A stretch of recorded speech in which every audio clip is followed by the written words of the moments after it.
Astaghfirullah. Alhamdulillahilladzi arsala rasulahu bil huda wa dinil haq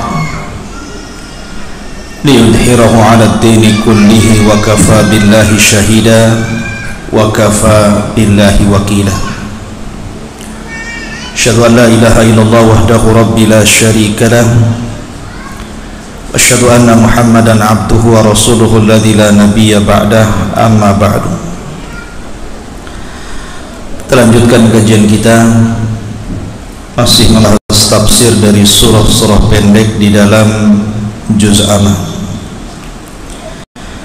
Kita masih masuk ke suratul insyiqaq pada ayat ke-7.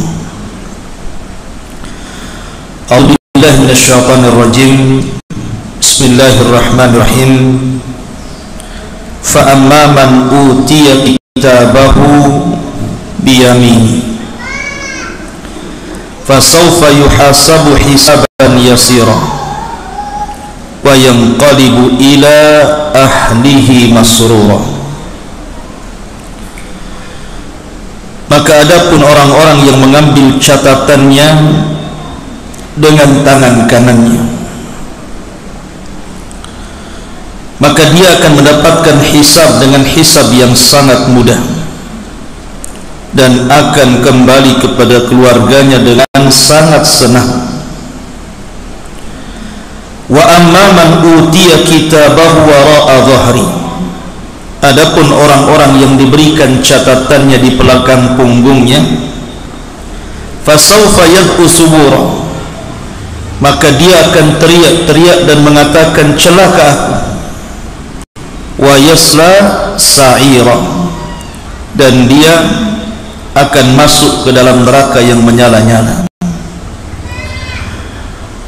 Innahu kana fi ahlihi masrura. Padahal ketika di dunia orang ini sangat bahagia dengan keluarganya. Innahu dhanna an la yahud. Dia sangka dia tidak akan berjumpa dengan Rabbnya. Bala inna rabbahu kana bihi basira. Salah dia, sesungguhnya Rabbnya setiap hari memperhatikannya. Ma'asyiral muslimin yang dimuliakan Allah Subhanahu wa taala, ayat 7 sampai ayat 15 ini menjelaskan kepada kita salah satu peristiwa dari peristiwa-peristiwa hari kiamat. Ketika manusia dikumpulkan di padang mahsyar, maka ada beberapa peristiwa yang terjadi. Pertama, hari kebangkitan. Semua manusia dibangkitkan sejak zaman Adam alaihi salatu wassalam sampai yang terakhir mati. Kemudian yang kedua, setelah dibangkitkan kemudian dikumpulkan di padang mahsyar. Setelah dikumpulkan kemudian ditampakkan seluruh amalannya. Kemudian setelah ditampakkan seluruh amalannya, barulah kemudian pengambilan kitab yang kita akan bahas pada malam hari ini. Setelah pengambilan kitab, baru proses hisab. Ada hisab yang mudah, ada hisab yang sulit. Setelah hisab baru ada proses namanya penimbangan amal. Setelah proses penimbangan amal, maka ada proses namanya al-murur ala sirat, berjalan di atas titian siratul mustaqim. Kemudian setelah itu manusia akan berkumpul di pintu-pintu surga. Maka yang terakhir ada proses jaza, balasan. Apakah dia layak masuk surga, apakah dia layak masuk neraka. Begitulah secara singkat proses-proses yang akan terjadi di padang mahsyar. Kita ambil salah satu peristiwa yang disebutkan di dalam ayat ini. Di sini Allah Subhanahu wa taala mengatakan ada orang-orang yang mengambil catatan kitabnya dengan tangan kanannya, dan mereka orang-orang yang beriman. Tapi ada juga orang-orang yang mengambil dengan catatan kiri, dengan tangan kirinya, dan mereka orang-orang kafir. Dan ada juga yang mengambil catatannya dengan tangan kiri ke belakang punggungnya, dan mereka adalah orang-orang munafik. Karena di dunia ini manusia cuma terbagi tiga: kalau tidak mukmin, kafir; kalau tidak kafir, maka dia munafik, tengah-tengah orang-orang yang beriman dan orang-orang kafir. Ma'asyiral muslimin yang dimuliakan Allah Azza wa Jalla, ketika manusia diberikan catatan itu, sudah saya katakan bahwa catatan itu terbagi dua. Ada catatan umum, di mana seluruh umat dan nabi-nabinya memiliki catatan sendiri-sendiri. Artinya Nuh memiliki catatan bersama umatnya, Ibrahim memiliki catatan bersama umatnya satu buku, kemudian Nabi Lut juga demikian, Nabi Syuaib juga demikian, Nabi Musa, Nabi Isa, termasuk Nabi SAW, ada satu catatan itu berkumpul. Semua catatan umat Rasul jadi satu, jadi satu buku, namanya catatan umum. Di sini Allah Subhanahu wa taala hendak membuka aib setiap orang dan hendak memberitahu kebaikan setiap orang. Karena dalam catatan itu ada Abu Bakar, ada Umar, ada Utsman, ada Ali, ada seluruh para sahabat, ada para tabi'in, ada para tabi'ut tabi'in, ada para ulama, ada para syuhada, orang-orang saleh, dan kita juga ada di situ. Dan itu akan dibaca di hadapan manusia. Ketika Abu Bakar Siddiq radhiyallahu anhu disebutkan kebaikannya, Umar disebutkan kebaikannya, Utsman disebutkan kebaikannya, Ali disebutkan kebaikannya, kemudian para ulama, kita pun disebutkan di situ. Sayangnya bukan kebaikan saja disebutkan, keburukannya pun disebutkan. Dan di situ kita akan dipermalukan oleh Allah Azza wa Jalla di hadapan manusia. Karena ketika itu la takhfa minhum khafiyah, tidak ada yang tersembunyi, semua nampak. Dan kekhususan pada hari kiamat itu, orang diberikan ingatan dengan ingatan yang sangat tajam. Di dunia mungkin Anda melakukan kesalahan 10 tahun yang silam, 15 tahun yang silam, atau mungkin 5 tahun yang silam, kita sudah lupa. Sudah lupa kita ini berbuat apa. Kita pernah menzalimi orang, kita lupa. Kita pernah menggibah orang, kita lupa. Kita pernah mengambil hak orang, kita lupa. Kita pernah bermaksiat, kita lupa. Tapi di akhirat tidak akan lupa. Kita akan diingatkan seluruh ingatan di dunia sejak kita akil balik sampai kita wafat. Menitnya, jamnya, harinya, bulannya, tahunnya, kita akan ingat. Sehingga tidak mungkin mengelak, karena itu harus disesuaikan dengan catatannya. Apalagi kemudian pada hari itu manusia tidak bisa mencari penolong.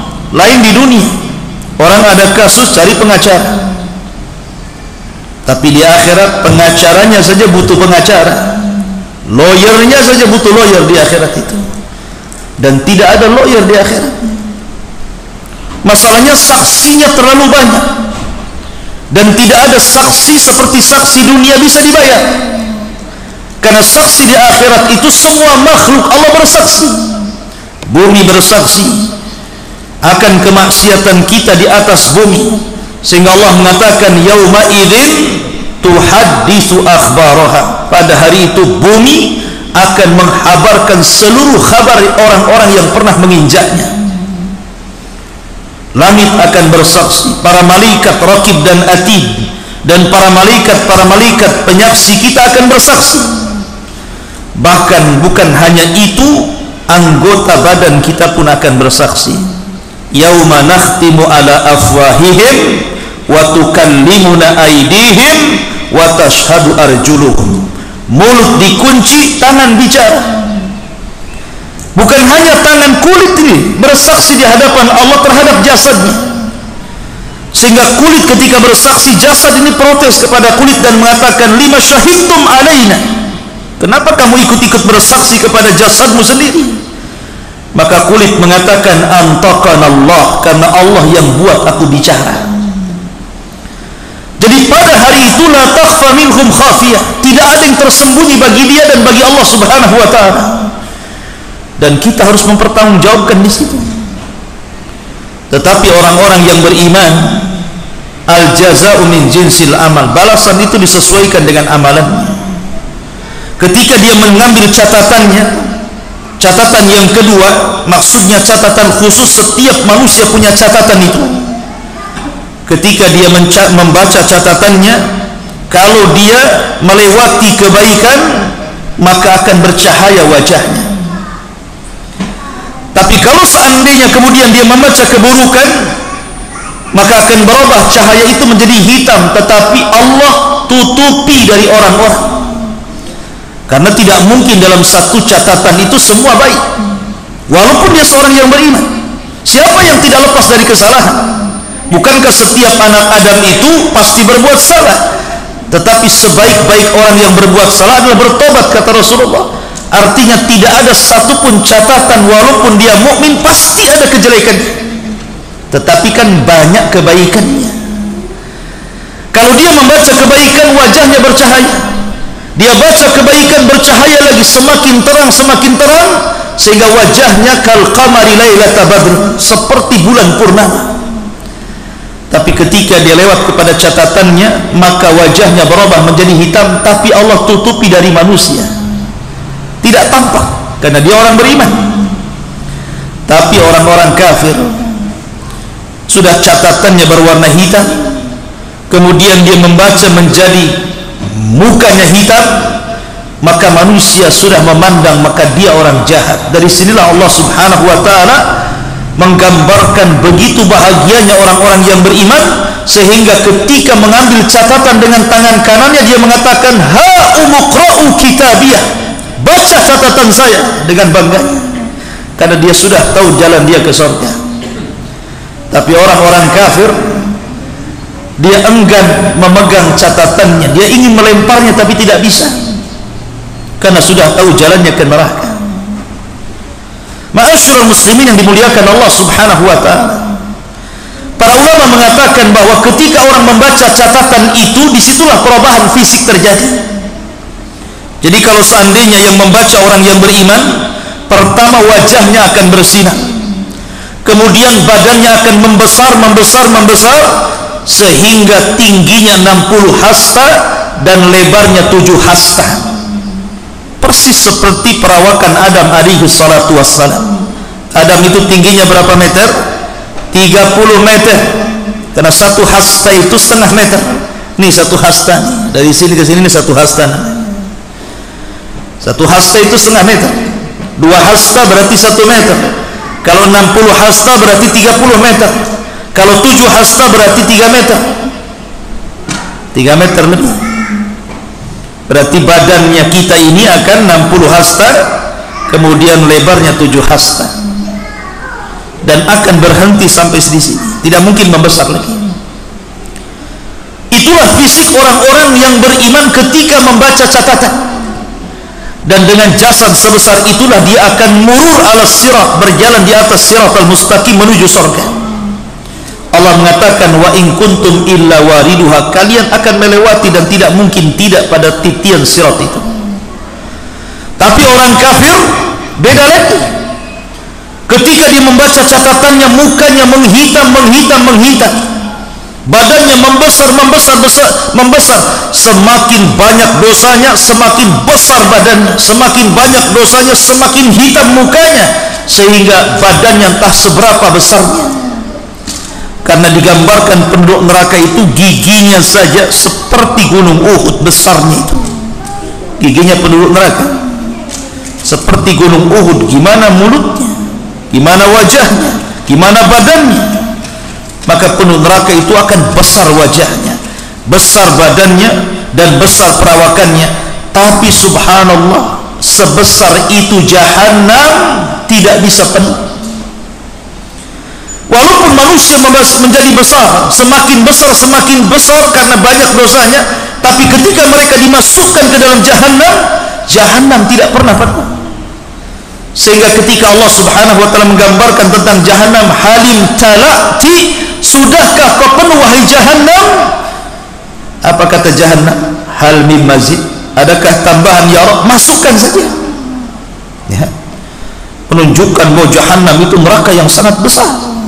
Ya. Ma'asyiral muslimin yang dimuliakan Allah Azza wa Jalla. Di sini Allah mengatakan, fa amman utiya kitabahu biyamini, barang siapa yang mengambil catatannya dengan tangan kanannya, fasaufa yuhasabu hisaban yasira, maka dia akan mendapatkan hisab yang mudah. Manusia akan tinggal di padang mahsyar itu bukan sebentar, khamsina alfasana, Allah sebutkan 50.000 tahun dalam kondisi berdiri, tidak duduk dan tidak berbaring. Kemudian matahari didekatkan di atas kepala 1 mil. Kemudian keringat bercucuran dan keringat itu menjadi kolam di sekitarnya. Ada yang tenggelam selutut, ada yang tenggelam sepusar, ada yang tenggelam sedada, ada yang tenggelam sampai ke lehernya, sesuai dengan kadar amalan. Dan dia akan berada di situ selama 50.000 tahun. Disinilah kenapa alasannya penduduk Mauqif itu tidak mungkin duduk, karena kalau duduk tenggelam dengan keringatnya, apalagi berbaring. Maka kondisi mereka hanya berdiri, ya yauma yaqumun nasu li rabbil alamin, pada hari manusia berdiri di hadapan Rabbnya semesta alam. Lah ketika itu apakah seluruh manusia akan sama tinggalnya selama 50.000 tahun? Tidak, kata para ulama. 50.000 tahun itu hanya untuk orang kafir saja. Karena orang-orang yang beriman, ada di antara mereka yang tidak dihisab, ada yang di antara mereka tidak diazab. Seperti hadis Nabi SAW, ketika dia bermimpi kemudian ditampakkan sebelah kanannya umatnya yang begitu banyak. Tiba-tiba Rasul mengatakan, apakah itu umatku? Maka Jibril mengatakan, bukan, itu Nuh, itu Musa dan kaumnya, itu umatnya Musa dan kaumnya. Ketika Nabi SAW melihat ke arah lain, rupanya ada umat yang jauh lebih banyak dibandingkan umat Musa. Maka dikatakan, nah itulah umatmu. Nanti pada hari kiamat umat Islam umat terbanyak.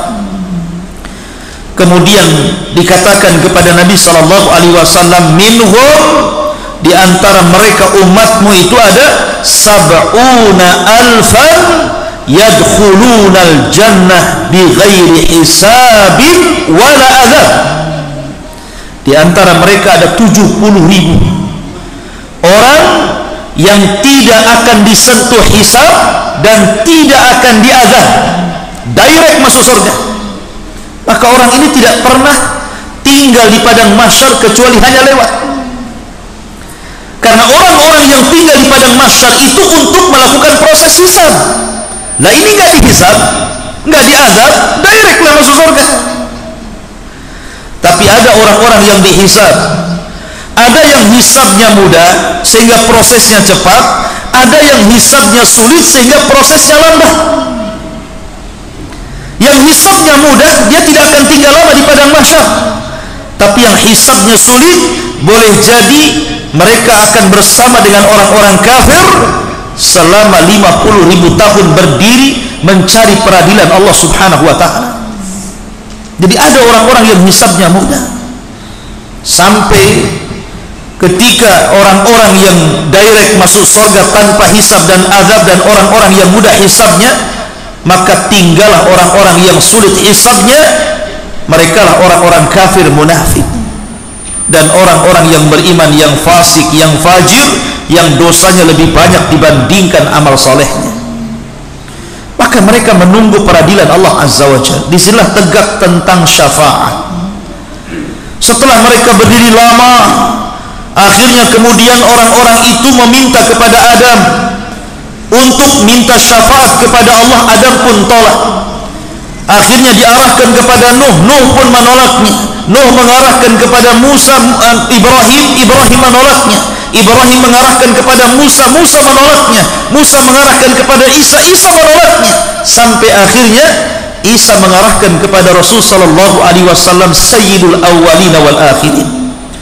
Barulah Nabi sallallahu alaihi wasallam mengatakan, ana laha, kan ku coba. Maka Nabi sallallahu alaihi wasallam kemudian menghadap Allah di bawah arasy-Nya, sujud lama sekali. Ketika itu Allah subhanahu wa ta'ala berfirman kepada Rasulullah, irfa' ra'saka ya Muhammad, sal tu'ta, kul tusma, isfa' tushafa. Angkat kepalamu, katakan kau didengar, minta kau diberi, mintalah syafaat, ku berikan kau syafaat. Dari situlah terjadi proses syafaat. 7 syafaat diberikan kepada orang-orang yang beriman. Salah satunya adalah kepada orang yang masih mengucapkan 2 kalimat syahadat, asyhadu an la ilaha illallah wa asyhadu anna muhammadar rasulullah. Ma'asyiral muslimin yang dimuliakan Allah subhanahu wa ta'ala, wa yanqalibu ila ahlihi masrura. Dan pada hari kiamat orang-orang yang beriman akan kembali kepada keluarganya dengan sangat senang dan bahagia. Allah berfirman, walladzina amanu wattaba'athum dzurriyyatuhum biimanin alhaqna bihim dzurriyyatuhum. Orang-orang yang beriman kemudian diikuti keimanannya dengan keluarganya, maka pada hari kiamat orang-orang ini akan dikumpulkan dalam kondisi bahagia. Wa yanqalibu ila ahlihi masrura. Makanya ketika kita bercerita tentang alam kubur, ketika datang orang yang tampan kepada orang yang beriman, kemudian menemani selama di kuburan, menghibur, bercanda, sehingga tidak sadar tahu-tahu kiamat sudah hampir dibangkitkan. Kemudian orang yang baik mengatakan kepada orang yang beriman di kuburan ini, sebentar lagi kiamat akan tegak. Maka kemudian orang yang di kuburan yang beriman ini berdoa kepada Allah, Allahumma aqimis sa'ah ya Rabb, cepat tegakkan kiamat, cepat tegakkan kiamat, supaya aku bisa kembali kepada harta dan keluargaku. Kemudian dia mengatakan, siapa anda ini? Anda baik sekali menemani saya selama di kuburan. Maka orang yang baik mengatakan, ana amalukas soleh, sayalah amal solehmu, saya jelmaan dari solatmu, zakatmu, puasamu, baca Quranmu, zikirmu, berbuat baikmu, dan begitu seterusnya. Jadi orang yang beriman akan kembali kepada harta dan keluarganya. Karena orang-orang yang beriman, dia tidak pernah membangun keluarganya di dunia, dia tidak pernah membangun rumahnya di dunia, dia tidak pernah membangun kemewahannya di dunia. Orang-orang yang beriman, dia bangun rumahnya di akhirat, dia beli tanahnya di akhirat, dia beli tamannya di akhirat, sehingga ketika dia sedang sakaratul maut, dia ingin segera berjumpa dengan rumah, tanah, taman, dan seluruh keluarganya. Kenapa? Karena tidak ada beban di dunia. Tapi orang-orang yang membangun rumahnya di dunia, usahanya di dunia, kendaraannya di dunia, sama sekali dia tidak memberikan dan menyisihkan untuk akhiratnya, maka saat detik wafatnya orang ini benci kematian, karena dia akan meninggalkan keluarga, harta, pangkat, jabatan, anak-anak, sehingga dia benci dengan kematian. Ma'asyiral muslimin yang dimuliakan Allah azza wa jalla. Kemudian Allah mengatakan, wa amman utiya kitabahu wara'a dhahri. Adapun orang-orang yang diberikan catatannya di belakang punggungnya, orang-orang kafir, orang-orang munafik, fasaufa yad'u thubura, dia pun berteriak, celaka aku. Baru sadar dia. Orang itu terkadang sadar setelah mati, nggak ada guna. Orang kalau menyesal di dunia, kalau sudah di akhirat menyesal, apa gunanya? Di akhirat kita tidak bisa sholat, kita tidak bisa puasa, kita tidak bisa berdoa, kita tidak bisa istighfar. Yang ada di akhirat itu mempertanggungjawabkan semua amalan. Makanya orang-orang di kuburan saja nyesal dan mengatakan, orang-orang kubur itu, dia mengatakan, ya Allah, kembalikan aku ke dunia. Allahumma rabbirji'uni, rabbirji'uni, ya Allah, kembalikan aku. la'alli a'malu salihan fima tarak, agar aku bisa mengamalkan amalan saleh terhadap yang aku luputkan selama di dunia. Tapi Allah mengatakan kalla, sekali-kali tidak mungkin.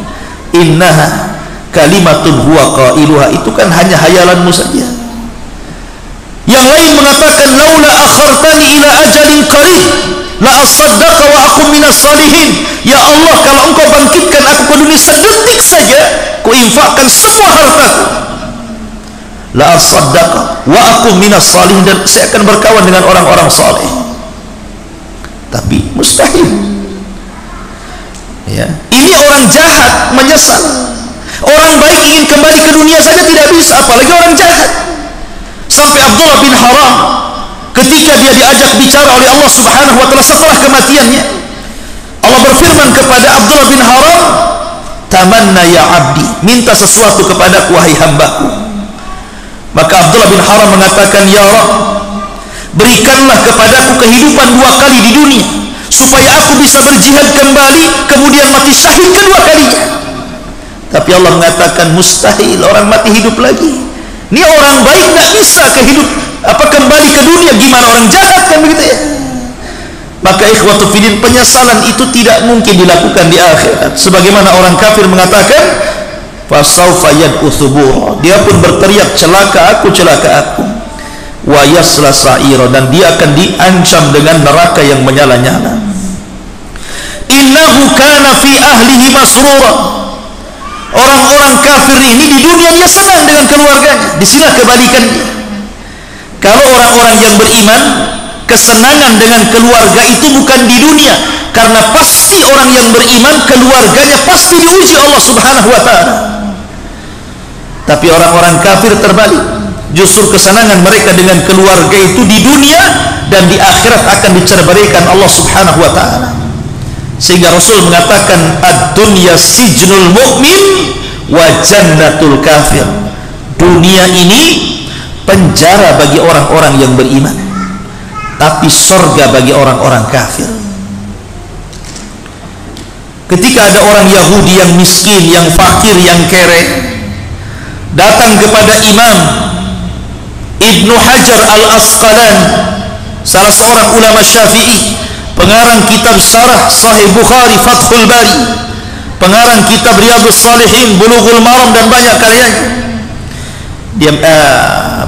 Bulughul Maram Imam Nawawi, Riyadhus Shalihin karya Imam Nawawi, Bulughul Maram maksud saya. Jadi Imam Ibnu Hajar ini datangi seorang Yahudi fakir. Ketika itu Ibnu Hajar sedang dimuliakan di pasar, pakai kendaraan mewah, pakai baju kerajaan, digaji kerajaan karena dia qadhi di Mesir. Tiba-tiba orang Yahudi fakir mengatakan, ya Imam, bukankah dalam agamamu, maksudnya dalam agama Islam, nabimu pernah bersabda ad-dunya sijnul mu'min wa jannatul kafir, dunia ini penjara bagi orang yang beriman dan surga bagi orang kafir. Kenapa pula saya tidak pernah mengalami kebaikan seperti anda?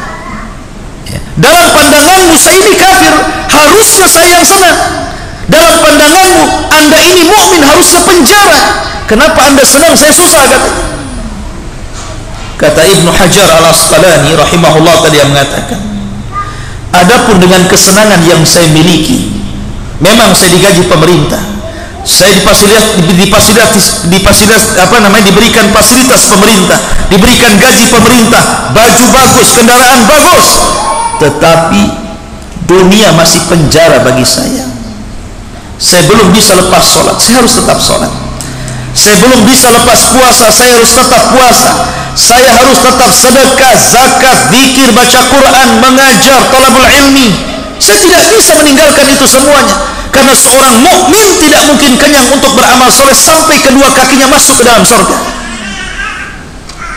Tapi dirimu sesusah ini di dunia, kamu masih surga dibandingkan dengan akhirat yang menunggumu dengan api yang sangat besar yang akan melahapmu. Bersyukurlah kau masih hidup di dunia. Dunia surga bagimu. Kalau kamu mati masuk neraka lebih payah daripada sekarang kau hidup di dunia. Tapi diriku dibandingkan dengan surga, kenikmatanku ini nggak ada apa-apanya. Ya. Dari sini ma'asyiral muslimin bahwa Orang-orang kafir itu Allah berikan istidraj dalam kehidupan dunia. Jadi jangan sedih kalau antum melihat ada orang kafir kerjanya bagus, gajinya besar, rumahnya gedong, kendaraannya bagus, istrinya cantik, anak-anaknya banyak, tidak ada masalah, bahagia terus, jalan ke sana kemari. Tidak perlu sedih. Kenapa? Karena Allah mengatakan innahu kana fi ahlihi masrura. Ketika di dunia orang-orang kafir diberikan kesenangan, tapi kesenangan mereka hanya sebatas istidraj. Wa umli lahum inna kaidi matin. Kami biarkan mereka senang sampai pada waktunya kami adab. Hatta idza farihu bima utu akhadnahum baghtah.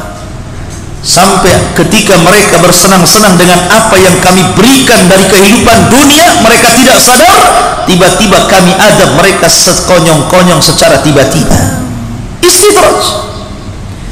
Tapi keluarga orang-orang yang beriman pasti ada ujian. Terkadang ujian itu beruntun, ikhwan. Anda harus sabar.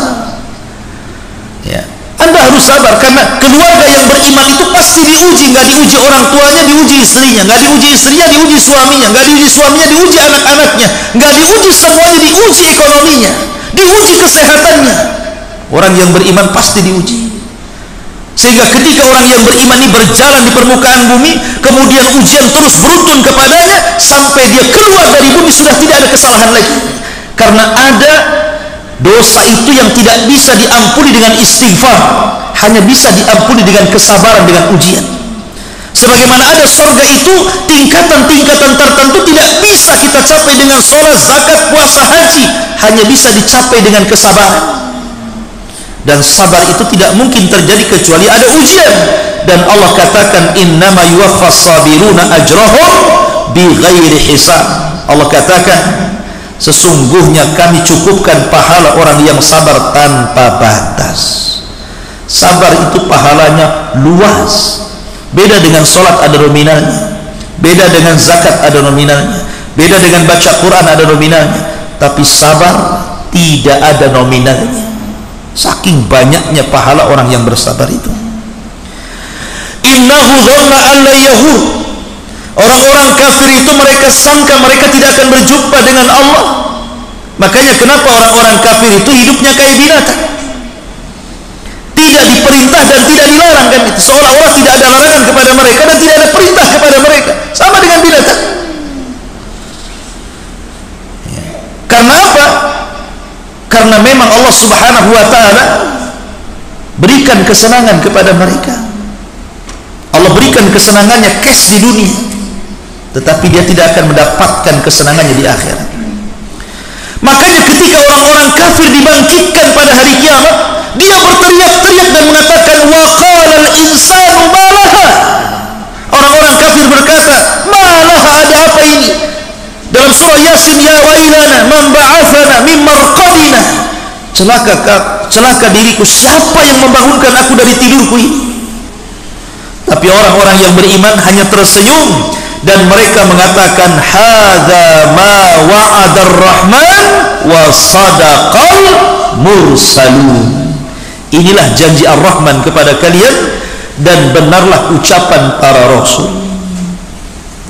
Kemudian Allah katakan bala inna rabbahu kana bihi basir. Orang kafir itu tidak menyangka bahwa mereka setiap hari diperhatikan Allah. Allah maha melihat, Allah maha mendengar, Allah maha mengetahui. Makanya orang-orang yang beriman sangat yakin. Ketika kita yakini Allah maha mendengar, maka orang yang beriman yakin bahwa setiap ucapannya didengar Allah. Ketika orang-orang yang beriman mengatakan Allah maha melihat, maka setiap perbuatannya dia yakin sedang dilihat Allah. Makanya terlahir menjadi orang-orang yang baik. Ucapannya tidak keluar kecuali santun, perbuatannya tidak keluar kecuali akhlak, dan begitu seterusnya. Tapi orang kafir, mereka tidak merasa diawasi, tidak merasa didengar. Makanya sekehendaknya idza lam tastahi fasna ma syi'ta, kata Rasul. Kalau tidak punya malu, lakukan sekehendaknya.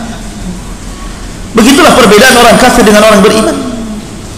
Orang kafir percaya dengan nama dan sifat bagi Allah Azza wa Jalla. Cuma masalahnya ada orang-orang yang beriman itu, Mereka hanya mengakui tentang nama-nama Allah, tapi tidak pernah mengakui sampai ke mahanya Allah Subhanahu wa ta'ala. Saya contohkan seperti ini. Allah Maha melihat. Semua yakin dan semua sepakat kaum muslimin mengatakan Allah Maha mendengar. Tapi tidak semua orang yang yakin dan percaya Allah Maha mendengar, ucapannya merasa didengar Allah. Ada orang seperti itu, tidak ada muraqabah sama sekali. Coba kalau seandainya orang-orang yang beriman, yang percaya dengan nama Allah, kemudian yakin dengan mahanya Allah, tentu ketika dia mengatakan Allah Maha mendengar, dia yakin ucapannya didengar Allah. Ketika dia yakin Allah Maha melihat, pergerakannya dilihat Allah. Ketika dia yakin Allah Maha Razzaq, Maha pemberi rezeki, dia yakin harta itu titipan Allah. Ketika Allah Subhanahu wa ta'ala Maha Rahim, dia yakin bahwa ada kesempatan untuk bertobat karena Allah itu rahim kepada hambanya. Begitu seterusnya. Makanya penting beriman dengan nama-nama Allah Subhanahu wa ta'ala untuk menguatkan iman seseorang supaya tidak kufur nikmat maksudnya. Ya. Ma'asyiral muslimin yang dimuliakan Allah Azza wa Jalla, maka di sini Allah Subhanahu wa ta'ala menyebutkan dua kelompok, yang satu kelompok ahli surga, yang satu kelompok ahli nar. Wallahu a'lam. Fala uqsim bisyafaq, ini sudah bab lain, kita tinggalkan minggu depan. Subhanallah bihamdika asyhadu an la ilaha illa anta astaghfiruka wa atubu ilaik. Allahu a'lam. Assalamualaikum warahmatullahi wabarakatuh.